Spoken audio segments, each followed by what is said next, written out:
Hi, everyone, and welcome to episode 4 of Give Me Lemons. I am joined by my amazing friend, Summer Konechny. Hello. Did I say that right? You did say that right. Like effortlessly. That was really impressive. Perfect. Thank you for joining me today. Of course. Can you give everyone a little bit of info about you, your background, and just who you are? So I grew up in Winnipeg, very small, medium city in the prairies. And I lived there until I was about 17. And then I actually just up and moved across the country on a whim. I was like, you know what I want to do? Move somewhere that's not here. So I moved to Vancouver, and I've been living here for 8 or 9 years now. Just always kind of been a creative person. I moved here for film school, enjoying being on the coast and not in the prairies.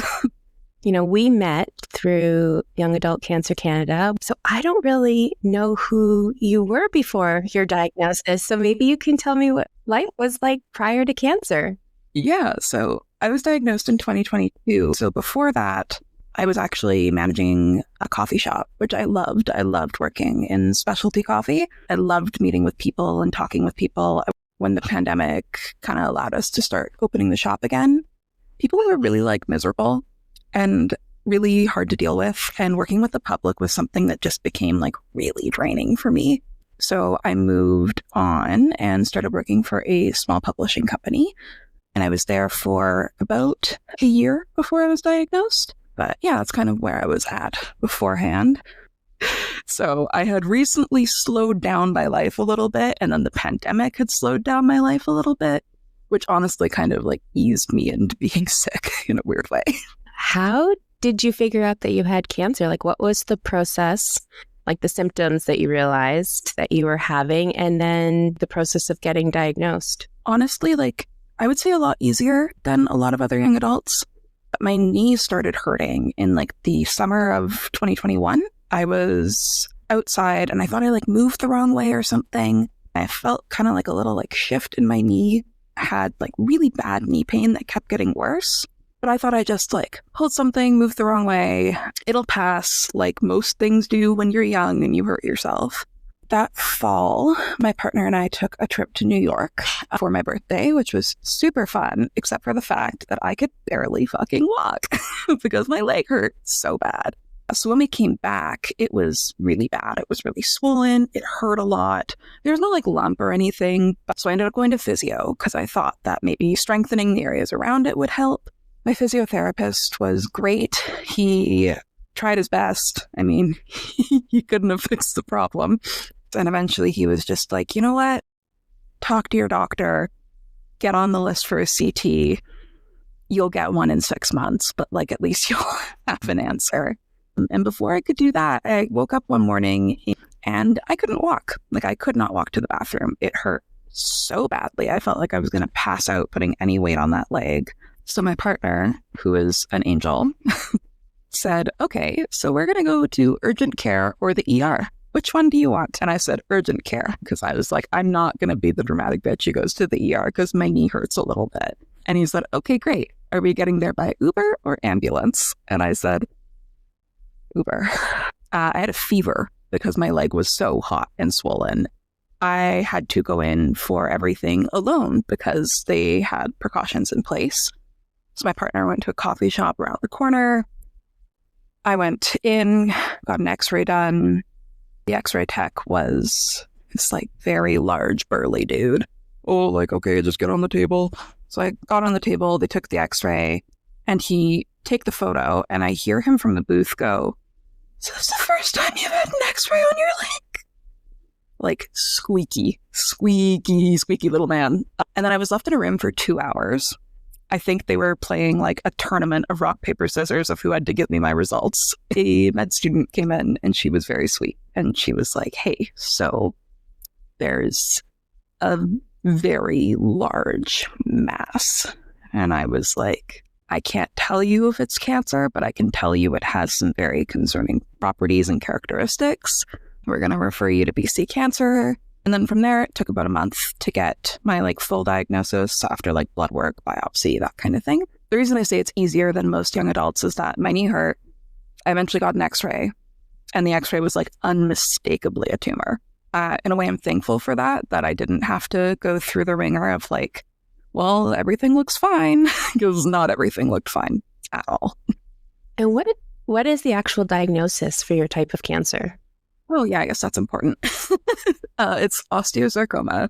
So it's a sarcoma of the bone. It's the most common of all sarcomas, but sarcomas are one of the most rare cancers. If you're familiar with Terry Fox, same cancer as him. Okay, so we talked a little bit about how you were diagnosed. Where are you at in your cancer experience right now? And, what happened after being diagnosed? Yeah, so I ended up, it was like a whirlwind. I was diagnosed on Valentine's Day of 2022. And by the next week, I was in my first round of chemo. So I did inpatient chemo. So I would have to stay overnight for about a week each time.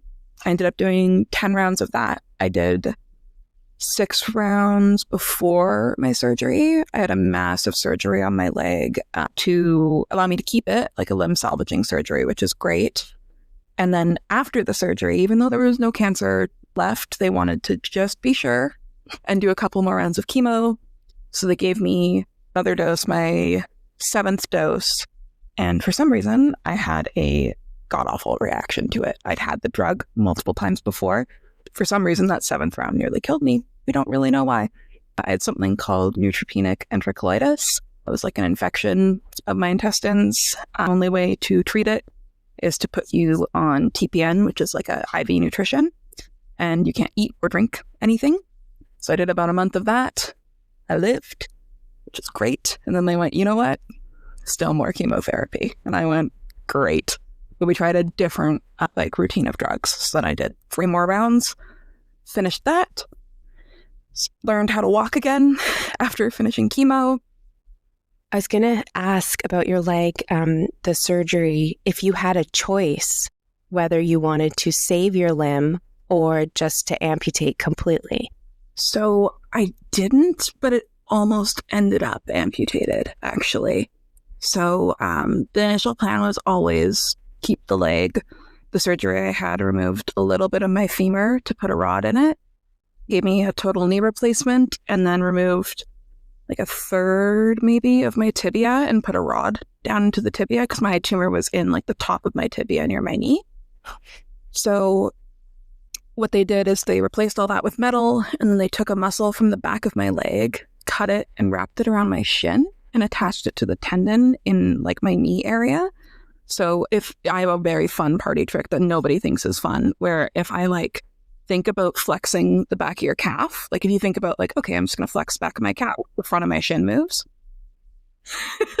I showed my surgeon even, and she was like, that's cool.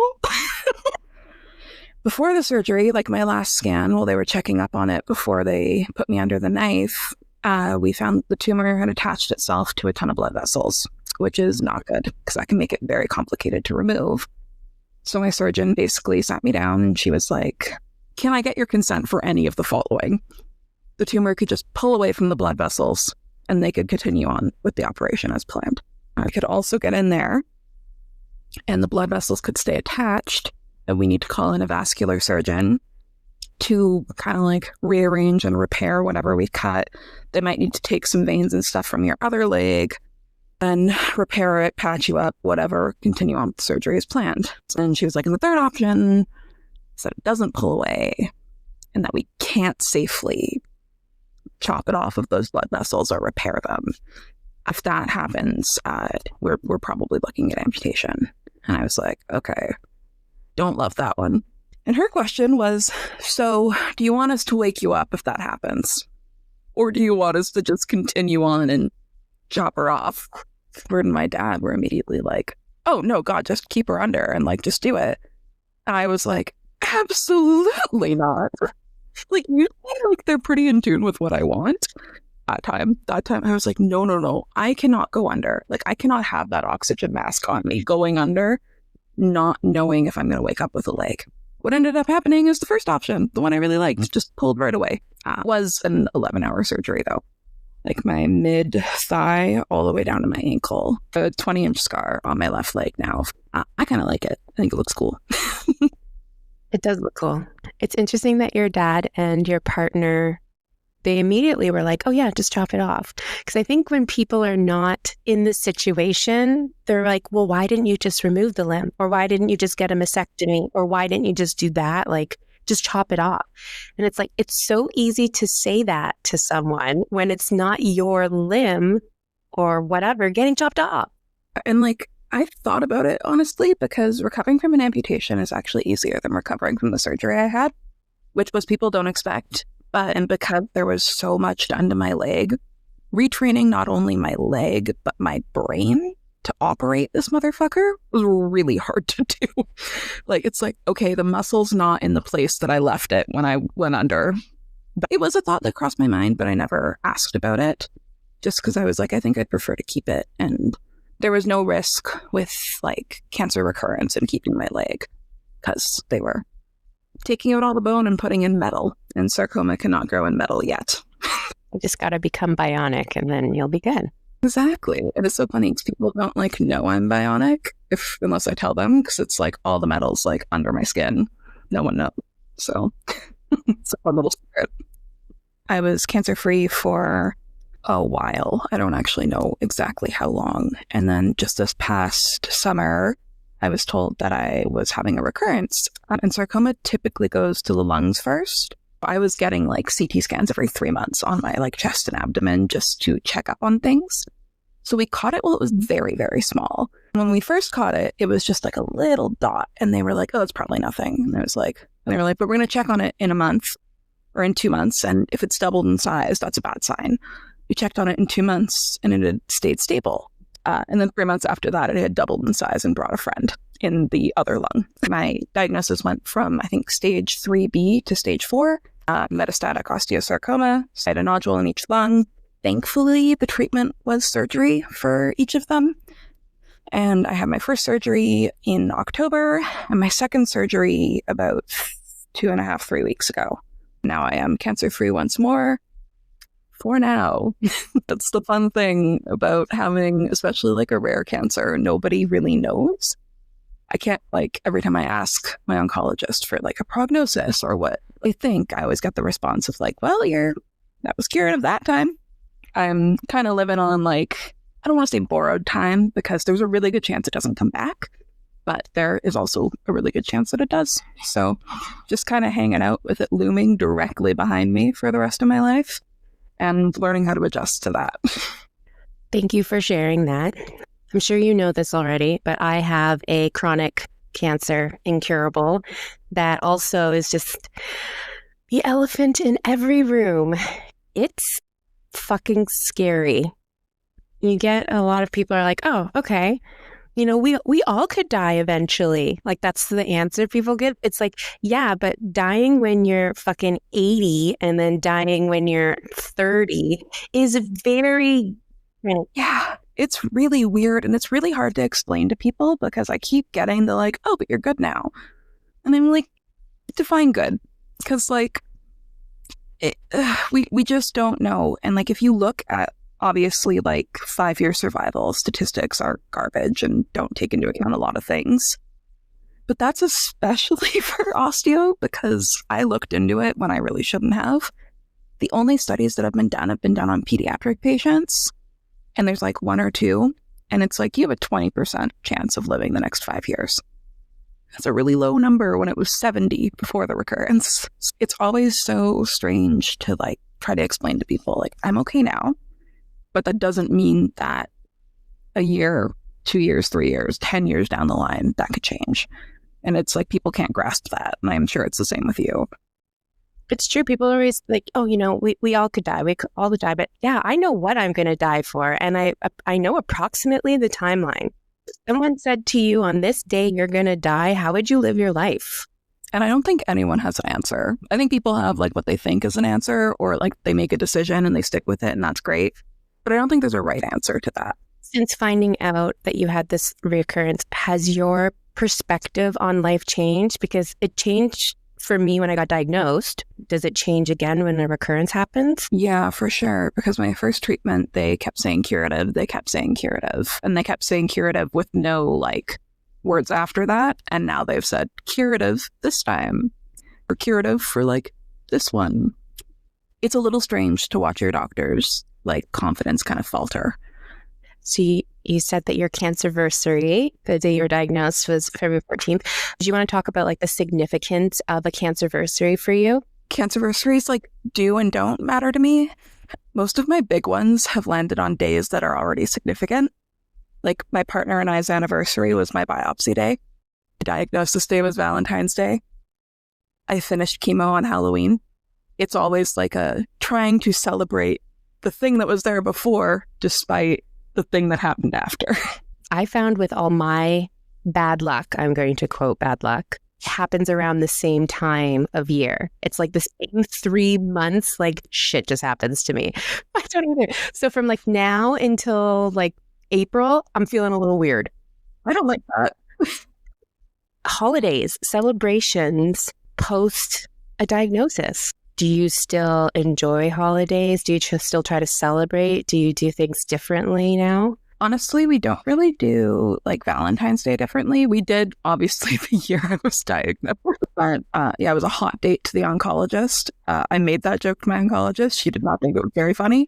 She's gotten used to it. It's fine. But I feel like we don't really do the Valentine's Day that differently. We usually go out on a date. But we don't usually make a huge deal of it. The year after I was diagnosed, I remember being like, I don't want to do anything. I want to sit at home and mope. And then by the time like 3 o'clock rolled around, I was like, I want to go on a date. I try to take a second to be like, okay, this was the day. And then kind of move on. Just because, I don't know, I feel like I'm like dealing with it and being reminded of it all the time. Well, your partner sounds extremely supportive. Can you talk a little bit about having your partner as a primary caregiver and what's that like in your relationship? Certainly weird. Or it was, it was very weird at first. And there was a lot of road bumps. Within the first like 2 months of me being, maybe 3 months of me being in treatment, we kind of figured it out. We're really proud of us for. His name is Edward, I think I've said. I'd say we're both like very like open communicators. There's not anything that goes unsaid between us. I think the thing that was the weirdest at first was he would come with me to all of my chemo appointments. He'd ship me to the hospital and wait until they hooked me up and stay for a bit and then go home. And every time he came, the nurses that were giving me the chemo, they're wonderful. They're super sweet. But they would like pull him aside and be like, hey, thank you so much for staying.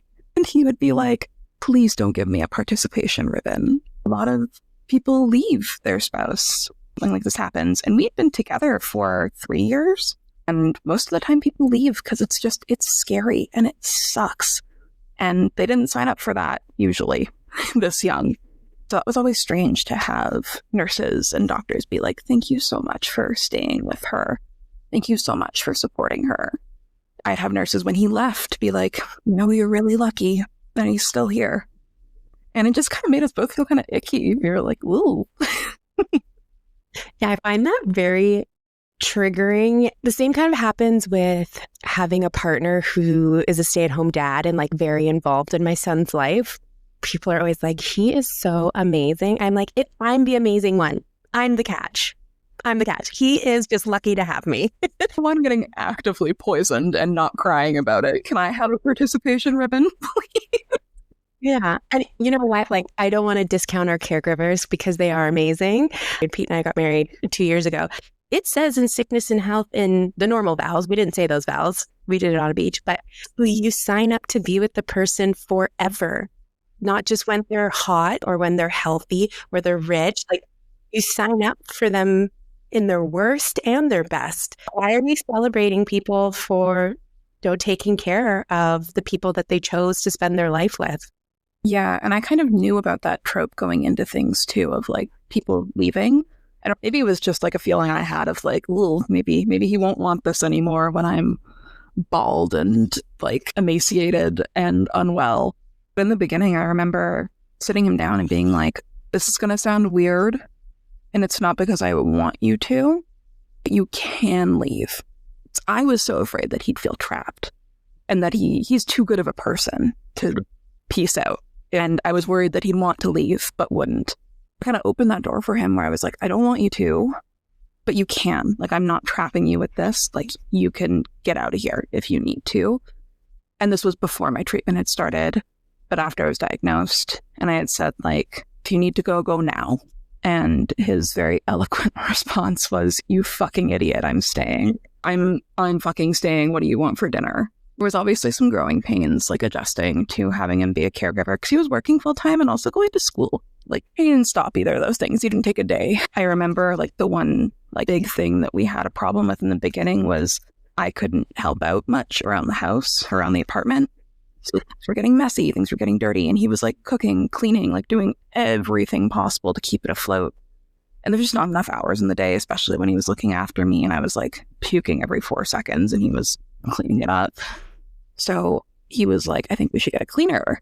And I was like, absolutely the hell not. No. And I think that was an argument for about a week before I realized like, oh, that's not my decision. That's actually not my decision to make right now because I can't help. The entirety of our lives is his responsibility right now. And that would be really helpful for him, like as uncomfortable as it made me, like bring someone in my messy home to clean it. I just was not down for that, but ended up being like the best decision we made to like get outside help. And I think I'm so resistant to help that was like opening the door to being like, okay, what else can people do for us? What else can we do? So it's not just us taking this on. And so it's like our people also taking this on and having those conversations early and having them without worrying about hurting the other person's feelings because you know that you love each other was like, and that was so valuable for us, I think.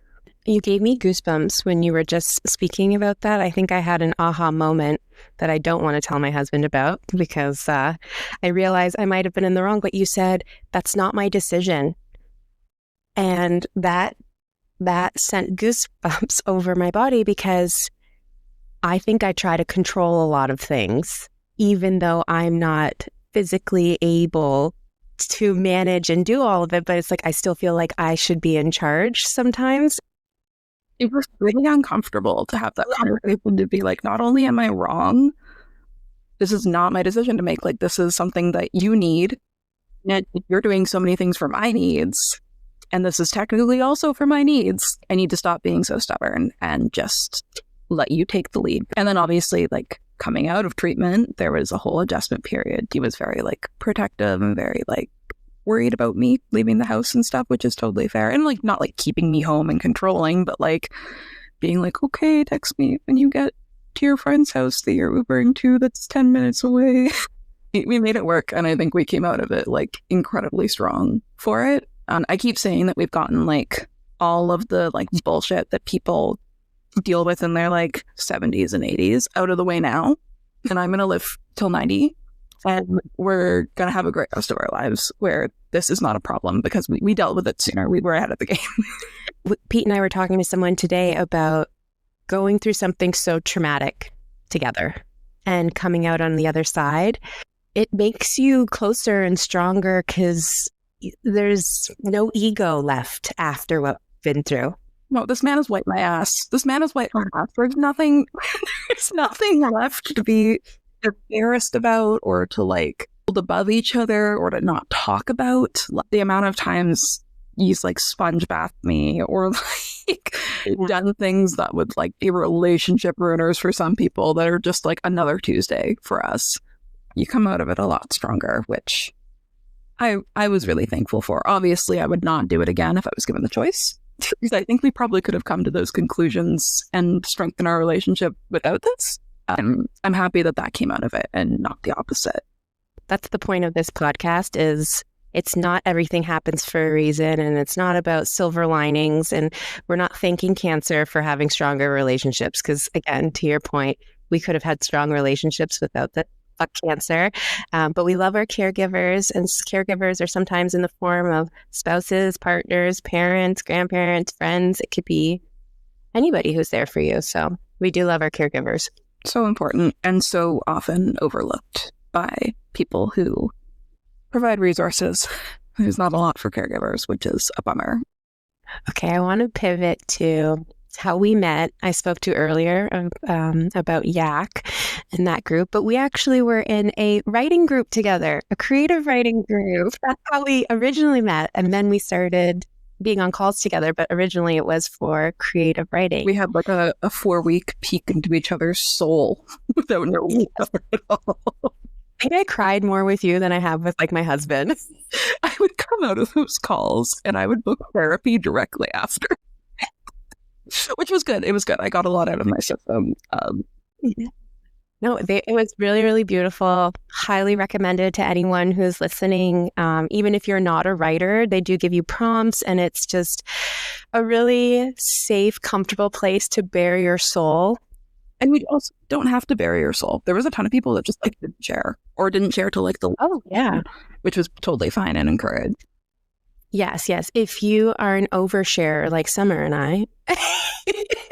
So I'd love to talk about how being creative and art and writing has helped with your healing. Honestly, I didn't start doing anything artistic until 2024. Besides writing, I've always written. That's always been a thing I've done. The first time like writing really healed me was actually not cancer related at all. I'd taken a journalism and writing course. One of our assignments was to write for First Person, which is a Globe and Mail like personal essay section, with the expectation that you submit it and it never gets published. Mine did. A little essay on adopting our first cat, or our first kitten. Her name was Cinnamon, and she was I was going to say an angel. She was awful. I loved her so much. She was such a terrible cat. My therapist had actually recommended getting an animal, as might help with getting you out of bed in the morning, because I was dealing with a lot of depression, especially during the pandemic. How much Cinnamon helped my mental health. And she was like an adventure cat. Like, she loved going outside. So we would take her out in a little backpack and take her out on walks and take her to the beach at English Bay and like let her run around in the sand. And it got me out and into my community and into my neighborhood. I unfortunately lost her. She was put under for her spay and just never woke up, which was just kind of like a freak accident. Wrote about that experience, about being like, I got this thing, this like beautiful, wonderful, terrible little monster to help me with my mental health. And then suddenly that was taken away from me. I think at the end of the article, I wrote something so eerie because it was published after my first chemotherapy appointment, but I wrote it before I knew I had anything going on. The last paragraph was something about, we don't know how much time we have left. So reckless, run towards the things that scare you, wake up early in the morning to a cat stomping on your head and be grateful, etc., etc. So that was the time like writing was really, really healing for me. And that was the first time I was ever like publicly vulnerable. And that helped me so much. Being publicly vulnerable has been something that has helped me so much throughout any kind of suffering. I think I've told you before, like a lot of like my anxiety kind of just disappeared because I was like, well, what's the worst that happens? I get cancer again? I say something stupid? I've already done both of those things. I fuck up. I've already done that too. Like, I've been super publicly vulnerable. I can now be publicly vulnerable about making mistakes or not being perfect at things. I started kind of like drawing a bit at the beginning of 2024. And then in June of last year, I was out for one of those good old mental health walks. I was having a bad day. And I was walking along, ready to get my bubble tea, kind of sulking, and then my leg snapped. My prosthetic in my leg snapped with no warning. I was never told that could happen. Didn't really know what was happening. And I took one step and then I fell because my leg, if this makes anyone squeamish, but like my shin and like my whole calf was just kind of like dangling. It was really, really gross and visceral. And because my cancer is so rare and the surgery I had done is so rare, they only do like 3 a year in Canada, maybe. I have 2 people operate on me, and it's my surgeon and the other orthopedic surgeon she works with. I was suddenly faced with, okay, I have minimum a week in this hospital. I wasn't allowed to get out of bed because the prosthetic is sharp. Once it had like snapped and severed, so it could have very easily punctured my skin or like punctured a muscle. So I had to keep that like perfectly still. And I was on the emergency surgery list. I ended up waiting, I think it was 13 days, 14 days from when I fell. I had never spent a lot of time in the hospital where I wasn't sick. I'm so fucking bored. Like, my partner was like, hey, like, why don't you bring your paints? I was like, oh, actually, yeah, that'd be a cool idea. Like, kept teaching myself how to paint during the time in there. And every nurse or like nursing student that walked in was like, what the hell are you doing? I need to feel productive. It's a character flaw. Like, I eventually kind of begun what I affectionately referred to as the little like paint sweatshop I had made in my hospital room, where nurses, and I was on a teaching floor, so like nursing students would come in and be like, ooh, could you paint a graduation card for my boyfriend? Or like, hey, could you paint a photo of my dog? Or like, hey, I just got back from Greece. Can you paint the sunset I saw there? And like, some of them I think were pretty good. Some of them were awful. I was on so much painkiller. And I think that honestly kind of helped. Where I was like, I don't care what I'm doing. I don't care if I make a mistake. And it was really freeing. And then I started painting like thank you cards for the nurses, or like for my surgeon when I eventually saw her. I found it like really helped with pain control. I was distracted. I wasn't thinking about how much pain I was in. I was thinking about what colors I was using or what kind of flower I was trying to paint. I didn't know it at the time, but it was a very big choice that I made to kind of bring that creativity to the hospital and make the best of the situation. Point about art helping with like pain management, because it is interesting. I feel like as cancer patients, cancer survivors, I hate warriors, but sometimes people go by warriors. We could get into that. All the respect to you if you do, but not me. It's not for us. But it's interesting because I 100% believe in science and know that one day science will be able to get rid of cancer, kill it all. We've seen a lot of progress that's happening. It's going to happen. But I do believe that there's other things that like help, not with the killing the cancer, but with like managing the side effects that come along with it. Yeah, there's so many ways to cope. And like, I spent a lot of time in the hospital. Like I said, that was the best hospital stay I've ever had. It was also like really fun because not only was it distracting me, I also bonded a lot with the nurses on that floor because they were like telling me about their kids and asking me to paint things for their kids, or like telling me about like their boyfriends graduating med school or this or that. And it was a way to like connect with them that was really, really sweet and gave me like that human connection even when like a roster of visitors had run out. Mm-hmm. And it's like the vulnerability of just being yourself, doing your art, because that's what's going to make you happy. It actually helped you like form, to your point, this community and connection with. It was, like I said, I didn't think it was going to be a big choice to like bring the paints, but it ended up like completely, honestly, I'd say like completely changing the course of my life, because I took up painting and like drawing and recently like digital art. I love the digital art that you recently put out. I think it's so cool. Okay, Summer, to wrap up our chat, which has been amazing, I ask everybody, when life gives you lemons, what's one choice that you can make? Honestly, I think on the topic of like public vulnerability and how much that's helped me, when life gives you lemons, make lemonade and share it, even if people think it's like sour or too sweet or gross or not their cup of lemonade. I think that honestly, like suffering out loud has been a thing that's helped me so much and has helped people around me so much from what I've heard, whether it's people that have had experience with cancer or not. So I think that if you're comfortable, for me at least, sharing the lemonade has been like the most valuable thing. I love that so much. You gave me goosebumps. Oh, you're just such a sweet soul. Thank you so much for sharing your story, and so grateful that I met you and I get to see your beautiful art. I got to hear your beautiful words that you write. I love following your story on your blog. So I'll make sure to, do you want to do a plug for your blog or your Instagram, anything? This is a real podcast. There's a plug section. It's going to be $20 for the plug. I'm just kidding. I'm going to get that check in the mail. My Instagram is at summer.ummer, so just summer with a period between S and U. I post a lot of my writing and now some of my art actually on my Substack, which is called Suffering Influencer. The URL is summerkonechny.substack.com. It's completely free. There's options for paid out there and available for anyone who wants to be nosy about what I'm going through, because I'm happy to tell you. Well, thank you again. Thank you for having me. Thank you for listening. I'm your host, Siobhan Mondesire, saying, stay sour, my friends.